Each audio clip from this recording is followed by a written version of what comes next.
ఓర్పు ఎక్కడి నుంచి నేర్చుకుంటావు? నువ్వు ఎక్కడ నిలబడ్డావో భూమిని చూసి నేర్చుకో. నిజానికి భూమికి మనం ఎన్ని అపచారాలు చేస్తాం. ఎవరినైనా కాలుతో తన్నారనుకోండి, పొరపాటున కాలు తగిలింది, కావాలని తన్నలేదు. తన్నడం అంటే నా ఉద్దేశం కావాలని తన్నమని కాదు, పొరపాటున కాలు తగిలింది, వెంటనే ఏమంటాం? అయ్యా మన్నించండి, చూసుకోలేదంటాం. కాలు తగిలితే క్షమించమని అడుగుతాం. మరి మనం నిద్ర లేచిన దగ్గర నుంచి భూదేవిని కాలుతో తంతూనే ఉన్నాం.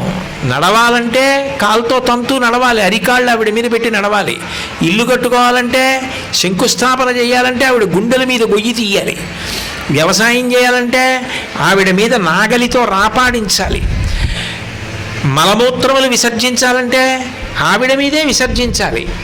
ఇన్ని చేసిన మనిషి ప్రాణం పోయిన తర్వాత అప్పటి వరకు మా ఆయన, మా నాన్నగారు, మా మామగారు, మా గురువు గారు, మా శిష్యుడు, మా అన్నయ్య, మా తమ్ముడు, మా మామయ్య, మా బాబయ్య, మా పెద్ద తండ్రి అన్నవాళ్ళందరూ ఆ ఊపిరితో సంబంధాలు తెగిపోయి బయటికి తీసుకెళ్ళి మంచి చాప కూడా వేరు, ఓ చింకి చాపో చింకి బట్టో వేసి పడుకోబెట్టి తలకట్టునో దీపం పెట్టి బయట పడుకోబెట్టేస్తారు.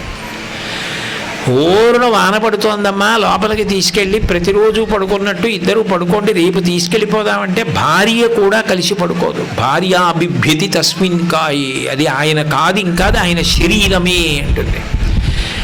కానీ ఇన్ని అపచారములు బ్రతికున్ననాళ్ళు చేసిన చిట్ట చివరికి తనలో కలుపుకోగలిగిన అమ్మెవరు? భూదేవి. ఆవిడ కలుపుకుంటుంది తనలోకి.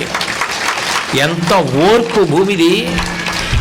అక్కర్లేనివన్నీ నవిలి ఉమ్మేస్తూ ఉంటాడు అమ్మ ముఖం మీద.